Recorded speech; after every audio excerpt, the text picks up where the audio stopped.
You're listening to the 23 Personnel Podcast, a Texas Tech athletics podcast where food and sports clash at the goal line. Here are your hosts, Spencer and Michael. All right, what is up, everybody? Welcome back to another episode of the 23 Personnel Podcast. This is your host, Spencer.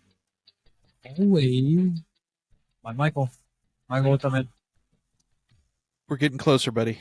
It's 39 days now. I mentioned last week that I've officially hit that wall where I'm ready for football to start and realized I had 46 days to go. So as of today, we're at 39 until Texas Tech kicks off the season against the Abilene Christian University Wildcats here at the Jones. It's not soon enough, I agree. What's great, though, is that it's probably really only 32 days or even less, maybe, to some week 0 action. So we'll get a little bit of something a week before the official week 1 begins. So usually week 0, doesn't week 0 start on Thursdays now? Saturday, August 24th are the earliest games this season, and there are 4 games. What are they? I would watch 2 of these. Delaware on August State. 24th, I'd probably watch all of them. Delaware State at Hawaii. Yeah. That's a heck of a flight for Delaware State. I wonder if they go east. Is that shorter? I have no idea. Let's fly across Europe and Asia. I think that's shorter. Florida State at Georgia Tech. I'd watch that. Oh, Montana. Yeah, Montana State at New Mexico. Yeah. If it was at Montana State, I'd watch it because it's probably a gorgeous view in August. Didn't we? We hosted looked Montana up there. State, didn't we? You bet, but we still looked up their stadium. It was like, wow, that's actually pretty nice view. Yeah. Because they're in Montana. Hold on. The state of Montana. The city, because they were doing Montana weather updates down here. The year they were doing that. Not Billings. Not Helena.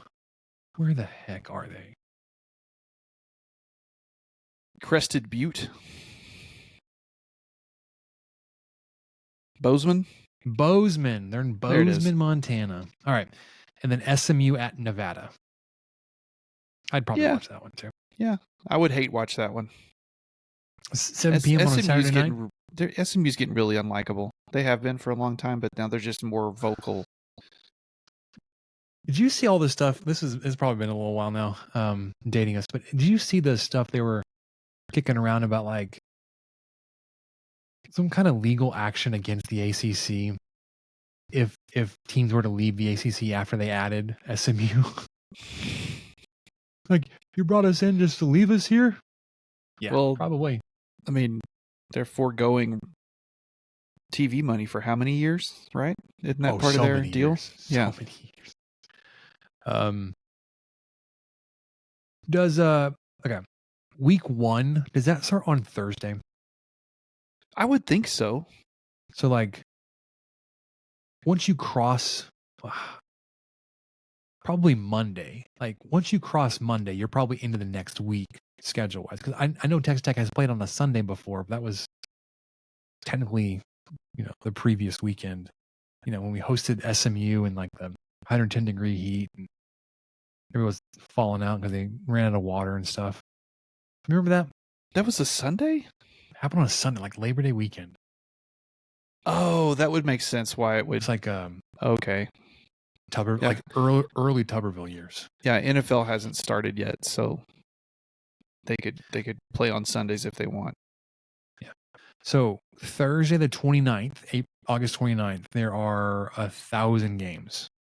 Looking really quickly, nothing like North Carolina at Minnesota. Interesting Power 5 matchup.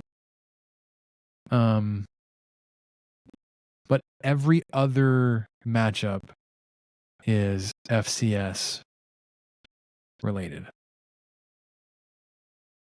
Friday, they have 6 games. Temple at Oklahoma.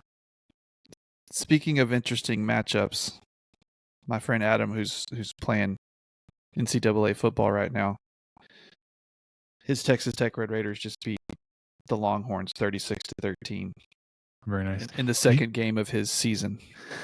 Did you see somebody post a screenshot of their score? Like the Longhorn Tech over Longhorn scored like 69-14. They're like, nice. I have also seen, and I meant to mention this last episode, but some people really exercising some demons against Wyoming. I don't know. There's been at least 2 or 3 accounts where they've just 77-0 or 121-0 or something. They're just, some dudes go to therapy, some play NCAA 25 and just house Wyoming by 12 touchdowns. Because I've seen some TCU fans do it against Georgia. I've seen like 100-0 Michigan over Ohio State scoreboard. But anyways, that's nice. Good job, Ace. Yep. So Friday the 30th, TCU at Stanford. That's a Rose Bowl rematch from 15 years ago. And then the 31st, legitimately week 1, Clemson at Georgia, Virginia Tech at Vanderbilt, Penn State at West Virginia, Miami at Florida, North Carolina at Minnesota. For some reason, that's really interesting to me. And not to get too spoilery. You're not listening. Oh, you did. I'm sorry. I was reading my text. Not to get too spoilery, and you may have mentioned this one too, because that's. Sorry, I got texted during my recording. North Dakota State at Colorado. You may have mentioned that already. I didn't say that one. No, I did not. No, so you're good there. Thank you. Sam Houston at Rice. Little Houston matchup there. Yeah.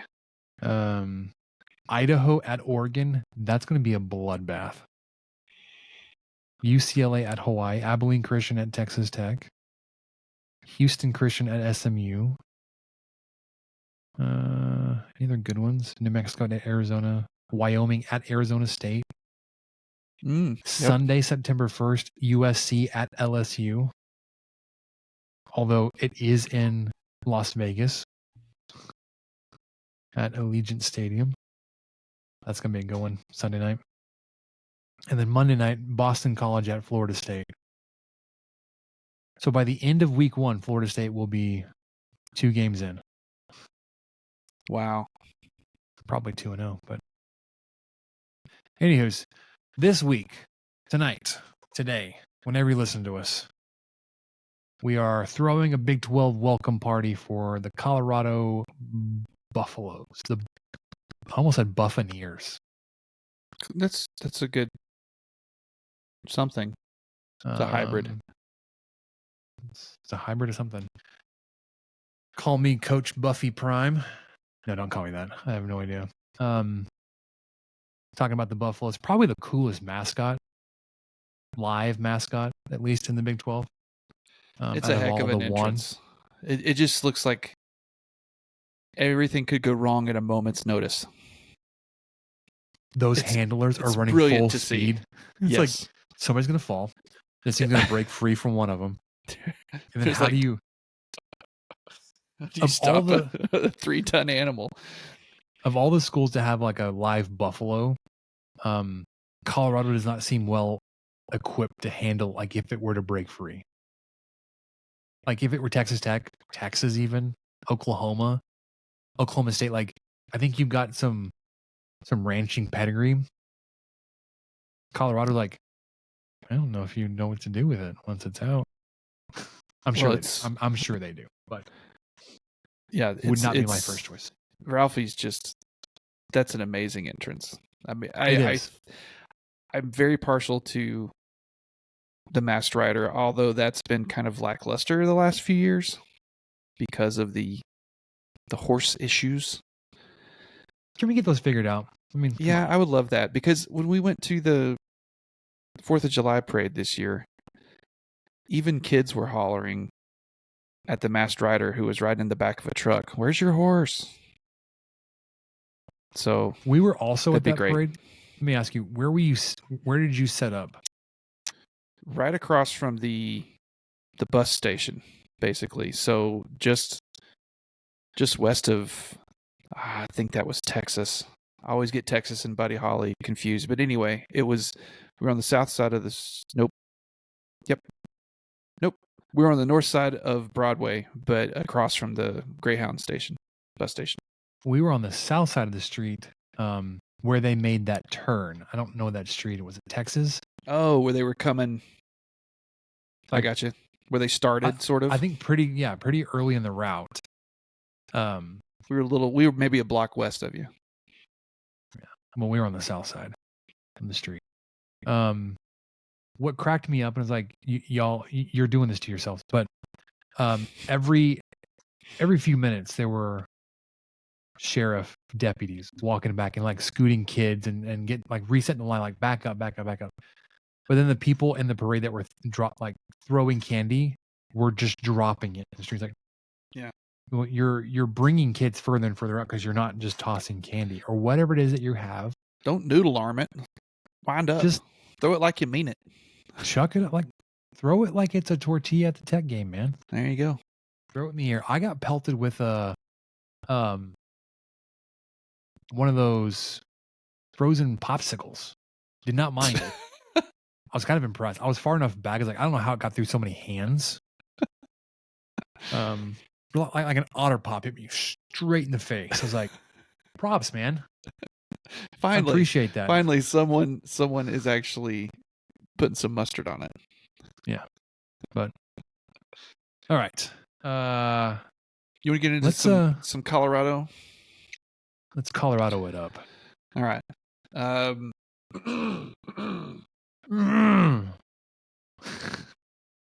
So I thought I would focus a little bit.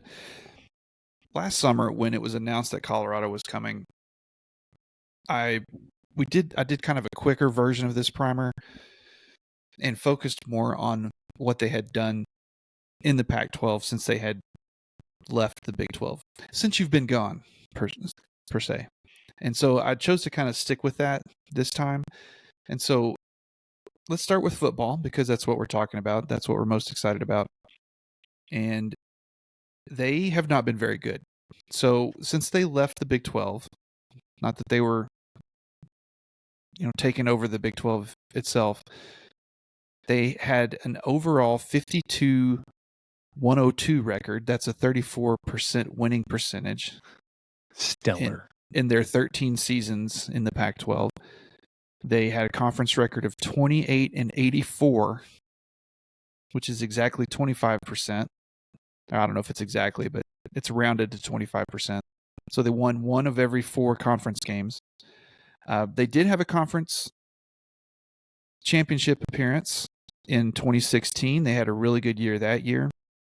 They lost 41-10 versus Washington, but they did make a bowl game that year, which they also lost 38-8 to Oklahoma State. They did make a bowl game in 2020 during the COVID year, so take that for what that's worth. And were trounced 55-23 by Texas. But overall, not a very stellar stretch. Of the 13 seasons in the Pac-12, 12 of them ended with 5 or less wins. There was only one season, that 2016 year, where they were in the conference championship, where they went 10-4. That was the only time they got over 5 wins in their entire time away from the Big 12. Versus Texas Tech, sitting at 5-5 right now, have played the Colorado Buffaloes 10 times, starting in 1962. Texas Tech finished on a win in 2010 in Boulder. It was a nail-biter, 27-24. And if memory serves me right, that was a Tupperville special. Then the last 4 games, not then. That just means the last 4 games were 2-2. So it's been a really even series, pretty much. This will only be the 11th time Tech plays them this year on Saturday, November 9th. And that'll be the first time that the Buffaloes will have made the trip to Lubbock since 2007, which means we need to be on the ground floor of the Gauchos. If they did bits, this would be one of them, where they tweet all the days leading up to this game that the Buffaloes have not won in Lubbock in 17 years. So got to get on board that train. So a quick recap of last year. There's this guy, Deion Sanders, who was hired.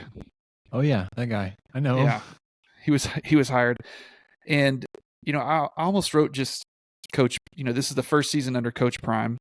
And I thought, no, let me be more professional, and so I couldn't think how to spell Deion for the life of me, and so I went to their official website because I was already there looking at other stuff, and he is listed as Deion, quote, Coach Prime, end quote, Sanders. That's his official name on the website. So I thought I should have just gone with Coach Prime because that's what he wants, obviously what he wants to be called. So last year, most of you guys know, they started off really well. TCU ended up being kind of not as good as people thought they were going to be, and Nebraska was terrible. But they did start off 3-0 with wins at TCU. That was a great game. I think Dylan Edwards was all over the place. Just looked like he was going to take over the conference. They went ahead and hosted Nebraska, heated rival Nebraska, I should say, and beat them, and then won a nail biter at Colorado State to go 3-0 to get started. I think they got up to 18 in the AP poll, maybe higher. I'm not really sure. But then unfortunately, they only won one more. So they started off 3-0 and then went 1-8 to finish the season. Their one win was at lowly Arizona State. They won 27-24. Of those 8 losses, 2 were big blowouts. At Oregon, they lost 42-6. At Washington State, they lost 56-14. But the 6 remaining losses, I didn't realize this until, and I'll get to this later, I listened to a podcast that kind of helped me catch up on this. But of their 6 losses last year, 1 was a 2-possession loss. They lost to UCLA. They lost at UCLA, I should say, 28-16. And then the remaining 5 were 1-possession losses. So they lost by a touchdown versus USC.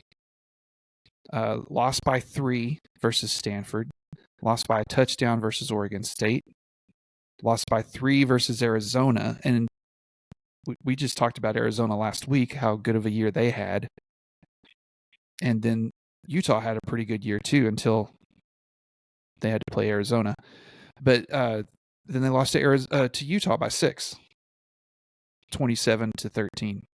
Nope, 23-17. I dyslexics that. Backwards. So I kind of okay. I'll get to what I listened to this week. So Bosco's Boys, excellent podcast. Excellent K-State production. Yes, Love Scott does a great job. We've talked with him on our show. Mm-hmm. I think we've both been on his show. Not together, but at separate times, or we've just visited with him, and he's always active with us on Twitter.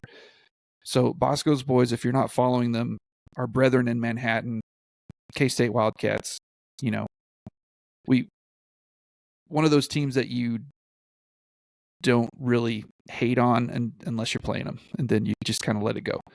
So he had a great episode with the guys from the Folsom Frenzy pod, which I admit I hadn't heard of. And of course, Folsom is the field where the Buffaloes play. And Folsom Frenzy, these guys that created this podcast, they actually created the student section while they were in school for the Colorado football games, and it was called the Folsom Frenzy. So they just kind of latched on to that student section that they helped create. The student section is now called the C Unit, which That's pretty good. As good as Folsom Frenzy is, they said that it's now called the C Unit. So anyway, I was listening to Bosco's Boys with Scott, and he had the two of the guys on from Folsom Frenzy, and something we touched on last week with the talks of Clemson possibly joining and a lot of Twitter seeming excited about it. These guys were pumped about being back in the Big 12. They said the same thing that you hear a lot of people say, like, we're excited to be in a conference where people care about sports and they're watching and they're really paying attention. And he said, and another thing that's been interesting for them is all of the attention they've gotten because of Coach Prime, and they like it, because I get it. They said, we're so used to being irrelevant, and it's even when we were on our 1-8 streak or whatever, it was people were talking about Colorado football. They loved it. They reveled in that fact that, and I was one of those people too. I was watching Colorado football last year for the first time since Tech played them. Probably, I think I watched that random TCU game the year before. I think I watched that one, but that was really the only Colorado game I consciously remember watching over the last 13 seasons. So they're excited. Colorado fans seem to be excited. They did have a pretty bold kind of, we're thinking 8 wins or so for their Buffaloes. You know what? I could probably see that if they stay healthy and engaged throughout the season, because it felt like they sustained a couple of injuries and then lost interest. Yes. And like you did mention, like they had some close losses, but it also felt like the team was just not interested. Well, what accounted for a lot of those losses, the guys talked a little bit about, what positions they felt the best about. And of course, quarterback's number one. They felt really great about their running backs and defensive backs. Well, I say running backs. That's not really what they said. Wide receivers. They said wide receivers and defensive backs. And a lot of that's because Travis Hunter plays both. But they mentioned the obvious elephant in the room, which is the offensive line play, and kind of went into that a little bit. I didn't realize how bad it was. I knew it was just kind of people talked about how bad it was. So Colorado allowed 56 sacks last season, and that's with Shedeur Sanders back there, who's probably not easy to bring down. He's pretty shifty. But man, 56 sacks allowed. That was 129th out of 120. Out of 130 teams in FBS. Only Old Dominion allowed more at 62. So second most sacks allowed in the entire FBS. The 2024 transfer class, which I looked up a little bit, kind of like you did, according to 247 Sports, Colorado has 42 total transfer commits. They had 41 transfer out. And even with that kind of turnover, they are still ranked number 8 in the country and number 1 in the conference. With that amount of kids coming in. So it's obvious to me, if you've got 42 total transfers coming in, the most out of anyone in FBS. Number 2 is Louisville and Indiana. They have 31 guys coming in from the transfer portal. But Colorado's over here with 42. And they're still the number 1 average ranking in the Big 12 with that big of a sample size. That's ridiculous. It's a lot. For reference, Texas Tech only has 16 transfers in. I didn't realize that Tech had 23 out, though. So we're kind of at a deficit as far as when it comes to the portal.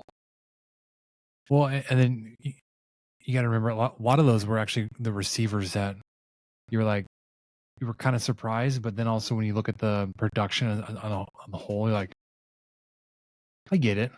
Yeah. You kind of understand it. Yeah. You did lose the offensive lineman and Shuck to Louisville. who apparently will be his last season, but he technically could play more if he gets the medical red shirts all aligned. Like, I guess it's possible. With the way that like his career started and when with the COVID year and normal red shirts and then medical red shirts, I think technically he would still have eligibility left to be 30 and still trying to play college football. May have to keep breaking legs to do it though. Oh gosh, don't wish that upon him. But no. And anyways, speaking of that, back to the offensive line. Mm-hmm. We have that's Colorado's biggest question mark. I think everyone would agree with that, including Colorado, because they transferred out 8 offensive linemen and transferred in 9. So of the 42 transfer commits, 9 are offensive linemen. It's almost a quarter. Yeah. And so they separated on 247. You've got your just, I think you have your inside offensive linemen and then just offensive linemen. Tackles. Yeah. So on the inside, they transferred out an average 0.84 rating and they're transferring in an average 0.88. So it's a net gain. You know how those numbers work. It's just all kind of smoke and mirrors, but yeah, they've transferred a lot of big guys out to get more in. And the Folsom guys talked about that too, and they brought up, a lot of people not familiar with the program were really kind of almost disgusted by the transfers in Dion's first year Coach Prime's first year. And he said, as fans, we were fine with it because if you go back and look where those guys went, it's not like they landed at other Power 5 programs. They were landing at FCS places. They were landing at, G5 places. They weren't going from Colorado to Texas or Colorado to Oklahoma State or something. And I didn't look at that, and that's not me saying that. That's them saying it. So that they felt like there was definitely a talent issue, and relying heavily on the transfer portal was one way to try to bring that back up. I know he ruffled some feathers when he was making his first comments to the existing players, and said, "I've got baggage coming with me." And it's Louis, but also said like, "I wouldn't be here if you guys were any good." Right. Essentially, yeah. Kind of some truth to it. That kind of honesty is and brashness is like unexpected, but also like whenever you have to hire a new coach or whenever your previous coach was fired because you weren't any good, like it's kind of a little bit of truth about that anywhere. He just was on camera saying because he had like a entourage following him and recording everything he said. Now I don't think like a Joey McGuire would say that, but it's kind of understood. Like you get to a program because they had to fire their last head coach. Like there are some issues to fix and address. Yeah, and some of them may be big ones. He just said it like it's talent and it's you guys in this room, and I'm going to replace you. Yeah. Speaking of guys being replaced, so like you said with the Arizona preview, we'll get more into actual players and stuff a little bit more as the week leading up to when Texas Tech actually plays these teams. But 2 guys of interest that I couldn't look away from was the running back Dylan Edwards, who was a true freshman last year, started off really strongly, like we mentioned in that TCU game, and I think struggled with some injuries, but looked like he was really going to be a talented guy. He's one of those kind of 5'7", 5'9", 170-pound guys. Well, he transferred to Kansas State, and that's kind of a sore. Yeah, it's kind of a sore spot because he was initially committed to Kansas State out of high school and flipped to Colorado, and his folks are a legacy. He's a legacy kid at Kansas State, went to high school in Kansas. So, since this was a K-State podcast talking to Colorado podcasters, there was a lot of talk about this transfer and just kind of how it affected both sides. And the Colorado guys were like, hey, we're not going to sugarcoat it. We were bummed. That stung. That, we really are going to miss having him, and we feel like that's a loss. But it, going to an old Big 8 team and all that could really could rekindle a little bit of a rivalry that maybe wasn't really there that much by the time Colorado left the Big 12. But having something like this happen leading into a rematch again, it kind of spark that a little bit. The other player, of course, is Travis Hunter, two-way player. Sanders, obviously, we could talk about him, but I wanted to talk about Hunter some more because you don't come across a two-way player very much anymore. He's a 6'1" junior, 185 pounds. It lists this on his bio on the website. So let me just read this. These are not my words. Quote, one of the most dynamic players in college football history. Hunter successfully played both cornerback and wide receiver throughout the 2023 season, and despite missing 3.5 games due to injury, he played more snaps from scrimmage in the regular season than any other player in the FBS. So he missed 3.5 games, but he still had 57 receptions for 721 yards, 5 TDs. And then on the defensive side, he had 30 tackles, including 22 solo, 2 tackles for a loss. This is a DB. 2 tackles for a loss, and 3 interceptions. And one of the guys one of the guys on the Colorado podcasters, he feels like it's the best player that's ever played for Colorado. Just full stop.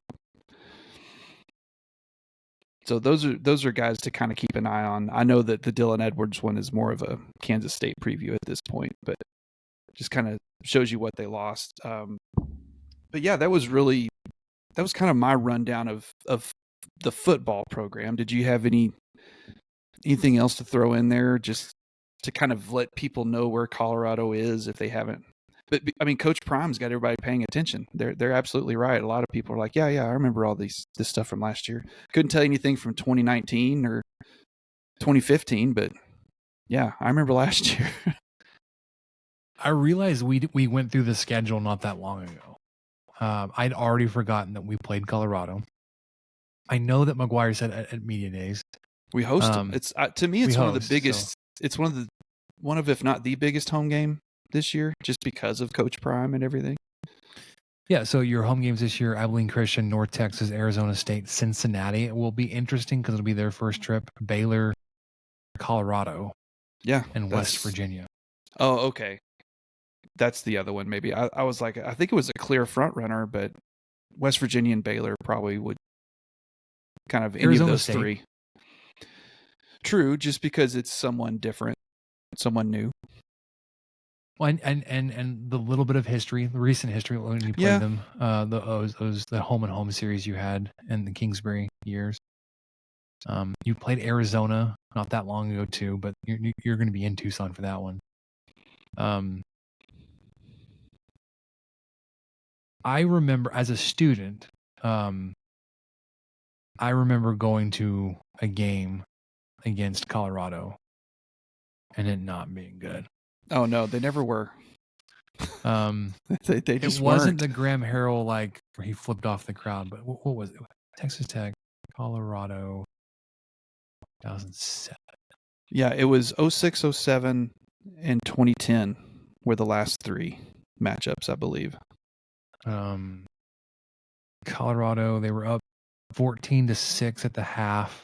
Then both teams exploded in the third quarter. Colorado scored 17 in the third. Texas Tech scored 13 with 30 combined points in the third quarter, and then Texas Tech scored in the fourth. But you ended up losing 31-26. This was Harrell's 4 interception game. That's what it was. There it is. He was 46 of 62. That might have been the flip-off game. 431 yards, 3 touchdowns, 4 interceptions.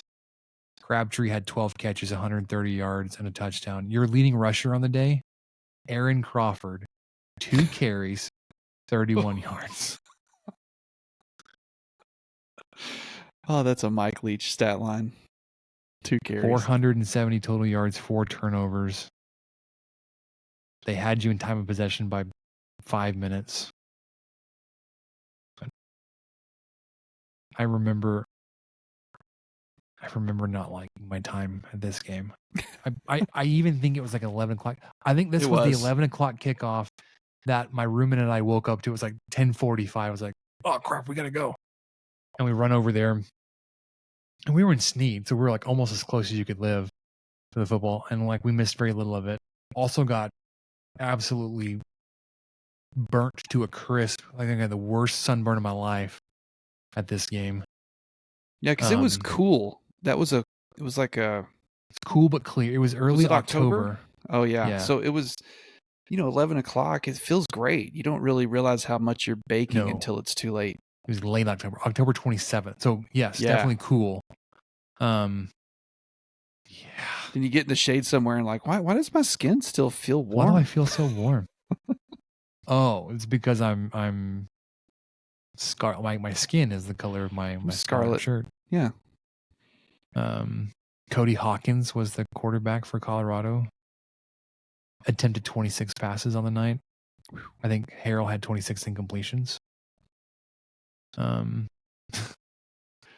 12 total team rushes. Aaron Crawford had 2. Kobe Lewis had 2. Ed Britton had 1. Graham Harrell had 6. Eric Morris had 1. For a total combined yardage of 39 rushing yards. It's not a lot of rushing yards seen that day in the Jones. Colorado had 44 attempts, 217 yards, 4.9 yards per carry. Their quarterbacks, they had 2 combined for 4.9 yards per attempt. They were as good running the ball as they were attempting to throw. Oh, and Terrence Wheatley, a defensive back, had 3 of the 4 interceptions. The same guy had 3 of them. All right. Good times. Well, I for one, am pretty excited about the Buffs coming back. That Texas Tech was not mentioned during that podcast. I think we're kind of an afterthought for them, but that's fine. That's okay. They'll know. When they know, they'll know. But anyway, like I said, check out Bosco's Boys. Give them a follow on Twitter if you haven't already. Check out their podcast feed. Scott interviews a lot of folks from all the schools and has a lot of good insight, a lot of content there. So, and check out Folsom Frenzy, because I enjoyed what they had to say too, and I need to start following them and listen to their podcast here and there. They were talking a little bit about this too, Spencer, that out of nowhere, I think after Coach Prime got hired, all of a sudden there were a bunch of Colorado podcasts that did not exist. And Scott even alluded to some of them not even being true Colorado fans, just more jumping on the bandwagon of Coach Prime and just trying to get some downloads and stuff. So that's kind of an interesting dilemma to have. I'm curious why you'd want to start a podcast on a subject you don't care that much about. I guess, you would care, but... Well, you care about the you're coach. Just interested. How do you care so much about a coach? I don't know. Yeah, you're probably interested, but you don't care. If that makes sense. Like, I understand that Texas Tech has a ton of podcasts, but... Sure, but we're all just a bunch of fanboys. Yeah, it's not like, Texas Tech hired some super huge name head coach, and then all of a sudden there's 9 podcasts the next day. It was a gradual rise to that point. Okay, sorry. Did you have any more on football? I'm going to run through the others real quick, just to get the folks acquainted. They are one of the teams I'm looking forward to playing again. maybe it's because I just don't have good memories of playing against Colorado. I know you played them before they left the Big 12 in Boulder, and it was one of those strange games where it was like on such a low tier broadcast, like I only could listen to the game and follow it on Gamecast on the ESPN app. Sounds familiar. And we ended up winning on like a field goal or something. Yeah, it was a close one. I remember looking at Winsipedia today, something like 37-34. 2010? Yes, it was 2010. 27-24. 27-24, okay. Cody Hawkins, still the quarterback. Same quarterback you played against at Graham Harrell in 2007. Taylor Potts, 24 of 38, 286 yards. Only one interception this time instead of 4. 14 incompletions, though. That's not the best. Hawkins attempted 43 passes, so he attempted more, completed fewer.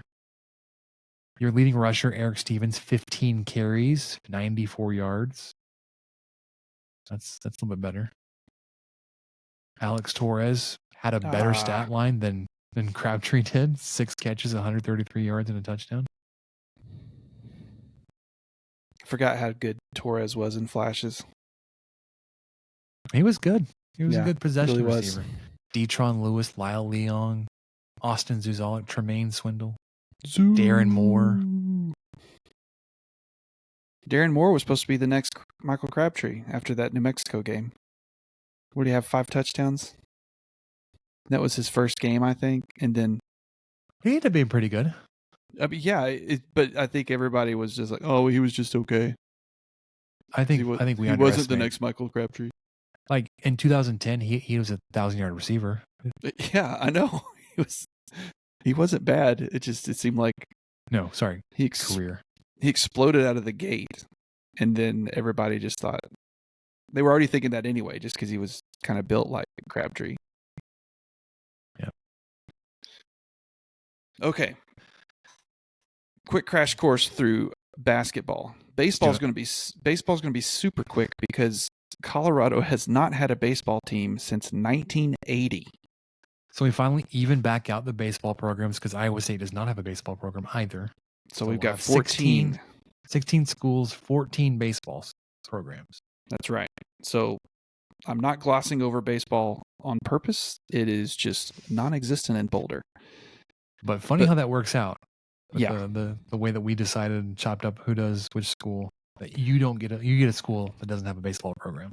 I know, and I get a school that has 2 pretty rock solid basketball programs. So, I think we mentioned on the last episode, we just kind of brought up if North Carolina came to the Big 12, how great it would be to have them and Arizona and Kansas, kind of in the same conference. I think we mentioned Baylor. I think we mentioned Houston. Well, we should have mentioned Colorado. Colorado has 6 NCAA tourney appearances in the last 14 seasons.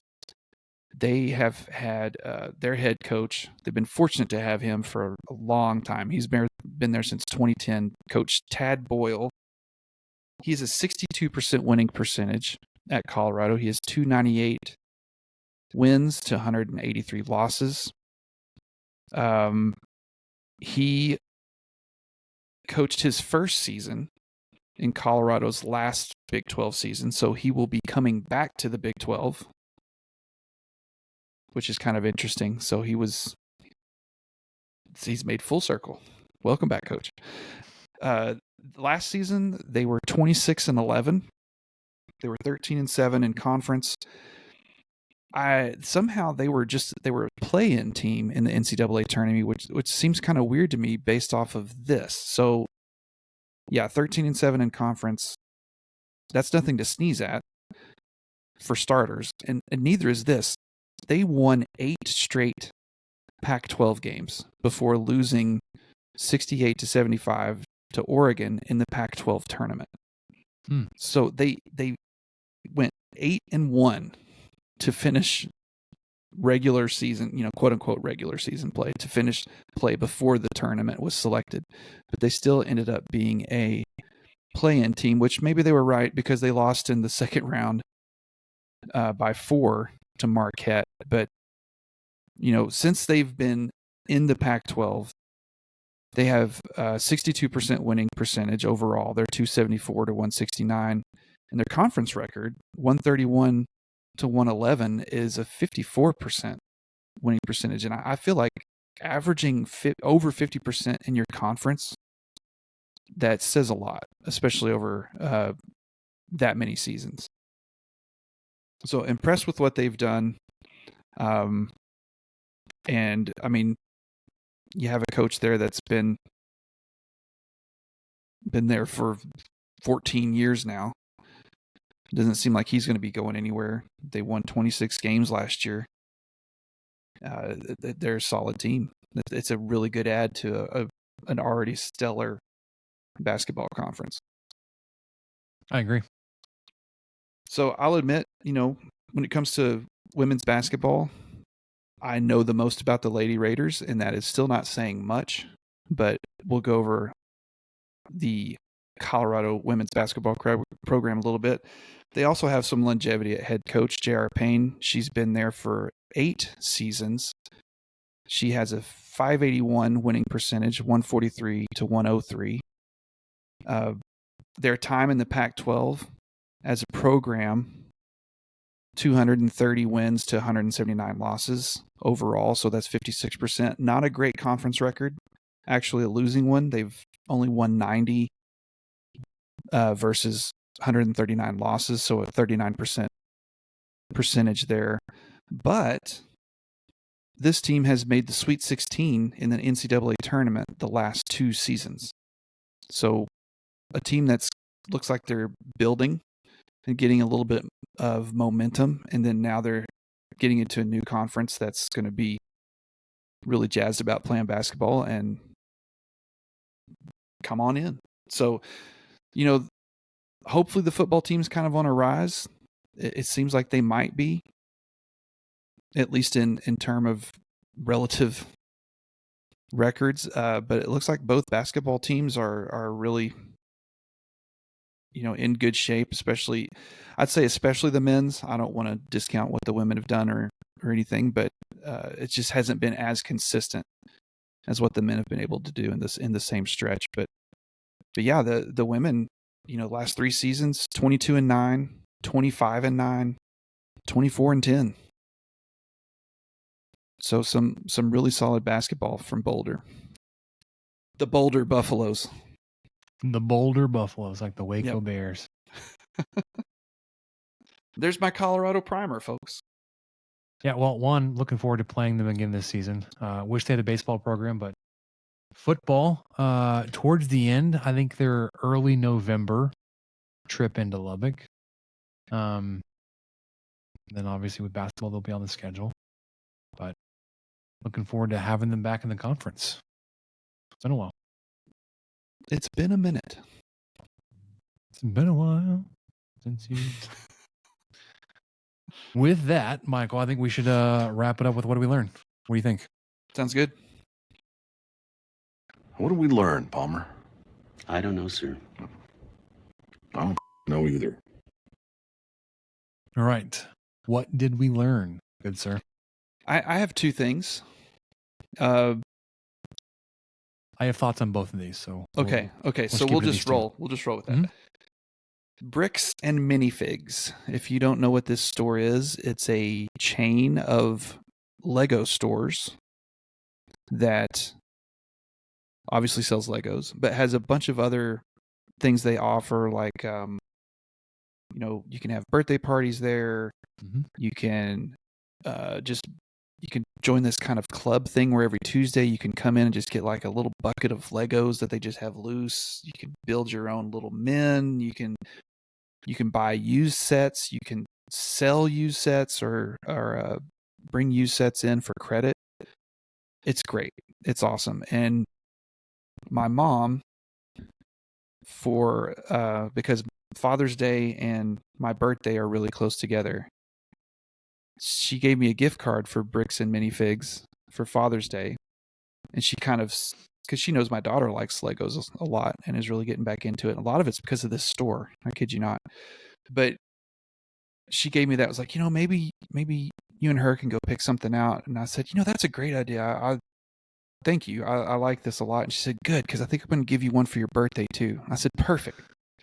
So I waited until I had both gift cards, and my daughter and I went up there on a Saturday. And we happened to go on a day where they had all of their used sets for 20% off.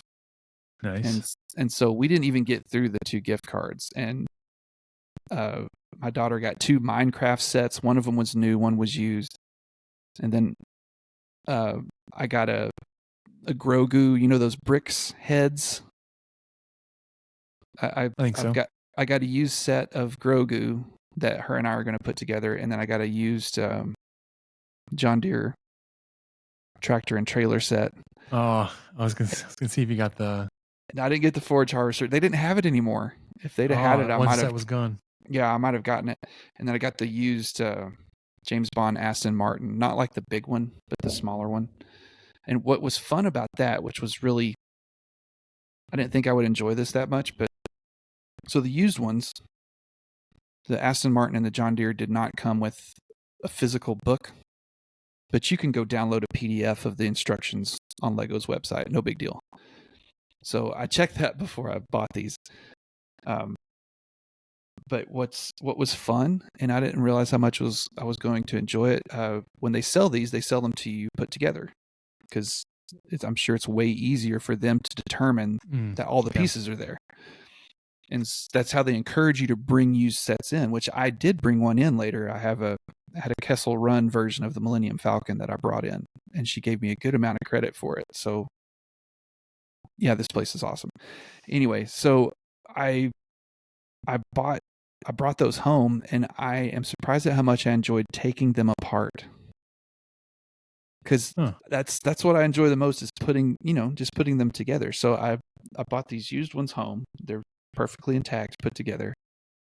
And then I just methodically completely took them apart and put them in little Ziploc bags. And I haven't put them back together yet, but I will someday. Yeah, so you and I talked about this. I don't know if we were on recording or not. But like within the next day or two, Samantha took Hayden to lunch with another friend of hers with a child the same age. They went to Taco Villa on Milwaukee with the play place. So I was on my own for lunch, but I had Grayson and the baby. We also went to Taco Villa, but we went to the one at 82nd Indiana, because Taco Villa is our jam lately. Mm-hmm. It's a crowd pleaser. But within, like, as we were sitting there eating, wrapping up lunch, I was like, you know what? Bricks and Minifig, it's in this shopping center. And we drove around, found it. I was like, we're going to go in. Grayson's all about Lego right now. He loves it. It has been for a couple of years. So we went and checked it out. I honestly expected there to be more sets available to buy and more variety. I didn't talk to anybody at any length, but I wonder if like you walked up and said, hey, could you order something for me, if they could, and if there would be any kind of benefit to doing that than you just ordering it yourself off the website. There have been more sets in there before. I think part of what they're doing is making room for Lego's putting out, I don't know how many sets in August, a bunch of brand new ones. And she said that they're getting every single one of them in. Nice. So, man, maybe we should reach out to them to be a sponsor. As much as we're talking them up, I'm practically like telling people when to go there and all that kind of stuff. I do think the party aspect of it would be pretty interesting. I know that the guests get to make a minifig to take home with them, and they had the tables and the big buckets there. You can make one. Did you see the Pinewood Derby looking room? I didn't look in the rooms, but there were at least 2 party rooms up front. Yeah. I thought it was fascinating. One, they had so many different minifigs that were already put together that you could go buy. Theme, whether it was, they had a lot of Star Wars. They had a ton of Raider Reds that I thought was pretty cool. Yeah, it's licensed too. It's like the real deal. But then, like, they had a big workroom with like a wall, a window, there wasn't anybody in there working, but I would assume that they are putting sets together or whatever they're doing, but like a workroom where they have Lego sets. They're putting things together. That was pretty cool. I did see that like 6-foot long Titanic setup on one of the display cases. It said "Do not touch," and Grayson's like, "What is that?" Touches it. I was No. like, bro, read the sign. Did see that John Deere Forge harvester, which I sent you the picture of. That and the Titanic. I was like, look, I found it. The parties looked a little spendy, but we may be able, like Samantha's actually talking about doing something a little bit different for Grayson's birthday this year. It's like we may do something like that. Well, the room when you walk into the left, they had the door open when I went on Saturday. I think it was probably intentional, so you could kind of, what are they doing here? So, are you familiar with like the Pinewood Derby? Mm-hmm. So basically, they had 3 tables set up, and at each table was two Lego chassis with 4 wheels on them, and there were like 2 at each table, and then you could basically build your own car, and then off in the background they had like a mini Pinewood Derby slope thing, and so then you could race all your cars against whoever was there at your birthday party or whatever it was. So I was like, maybe I should have my birthday party there next year. Maybe I should. Yeah. Race some Pinewood Derby Lego cars. Yeah. Anyways, a good time was had. Even like we just walked through to just to check it out. Other thing really quickly, I was actually a little surprised at some of the prices on the minifigs. It's like they want $70 for one of these things. Right. I wondered that too. I feel like obviously some of these are rare, but I don't know enough to know that these are rare until I look at that price tag and go, "Oh, you want $70 for this Jabba the Hutt or whatever it was?" Same. I was like, that must be like the rarity of it must be pretty high, because like this doesn't feel like I should be spending $70 for this. But yeah, because then there's like 30 R2D2s right next to it for $1.50, and you're like, okay. But I noticed that too. There's also like an R2D2 that's like 15. I was like, well, what's the difference? Yeah, I know. What's this guy? What's this guy's deal? One more thing that I learned. So, I flew recently, and on one of my flights, I've never done this, but it was a longer flight. It was like 2.5 hours, maybe a little longer. I ponied up for the exit row. And now I've sat in the exit row on Southwest flights, like when I would just luck out and get in the A seating or something. So I have sat in them, but it's been a decade plus. So this was a United flight, so you had to pay for it. And I thought, okay, it's a 2.5 hour flight. I'm going to do it. And brother, was it worth it?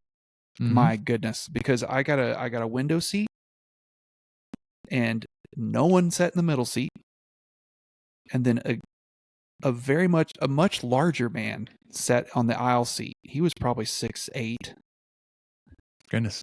And I was like, yeah, there's no way this guy was going to fit in one of these other seats, because he sat down and I could just tell. And so he and I both were like, we were taking turns putting our leg in the middle seat area. I mean, no, it was fine. We never said a word to each other, but it was like understood that this is fair game. I was crossing my legs, Spencer. I was crossing my legs on a plane. I haven't done that since in my 20s, probably, when I randomly got that Southwest exit row.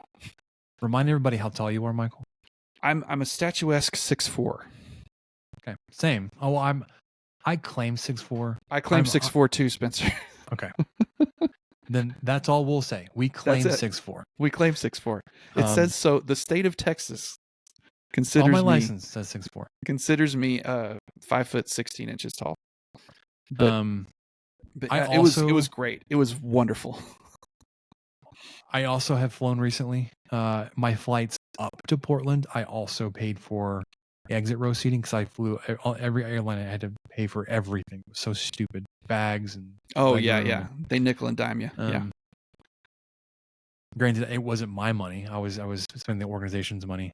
And I also paid for legroom on the way back, but I told you how I jacked all that up and overslept. That all got botched.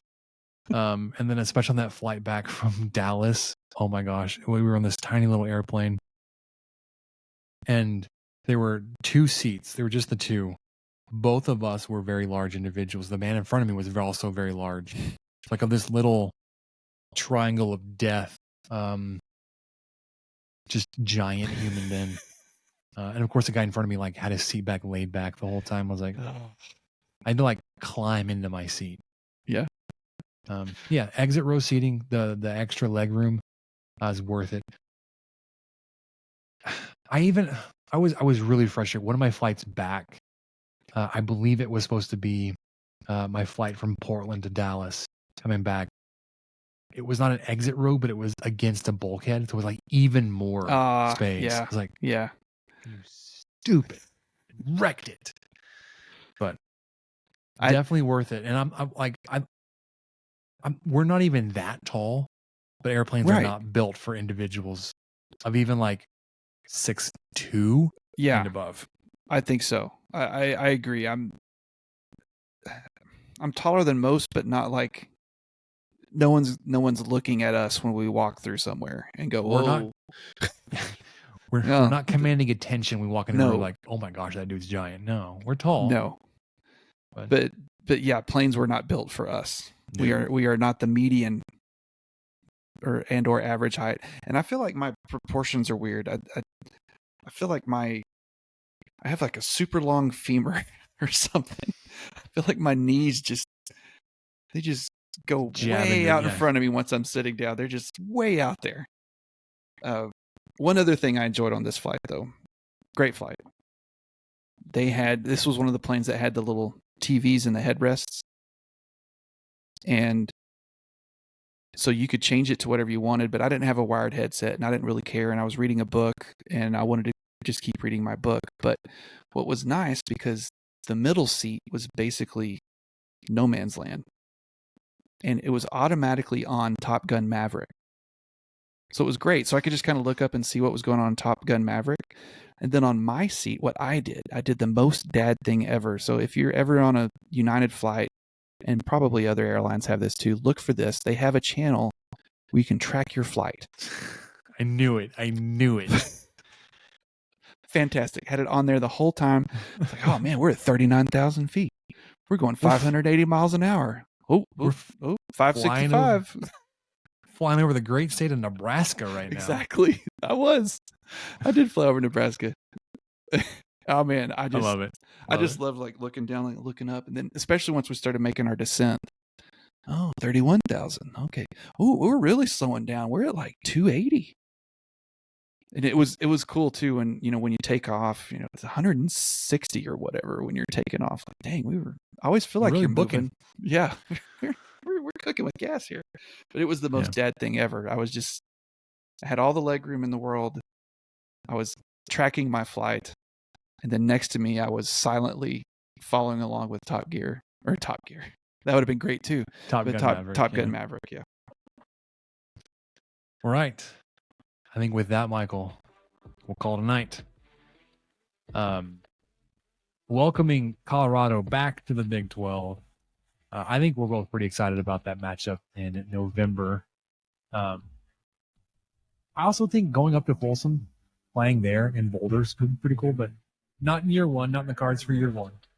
Well, that'll do it for us, the 23 Personnel Podcast. We'll be back next week for more Big 12 welcome parties for Michael Spencer. Catch you next time. Thank you for listening to the 23 Personnel Podcast. Help us out by subscribing, rating the show, and leaving a review. Follow us on Twitter at 23Personnel, Spencer at PuntSuck, and Michael at Michael_LBK. Be sure to catch the next episode. And until then, guns up and let the tortillas fly.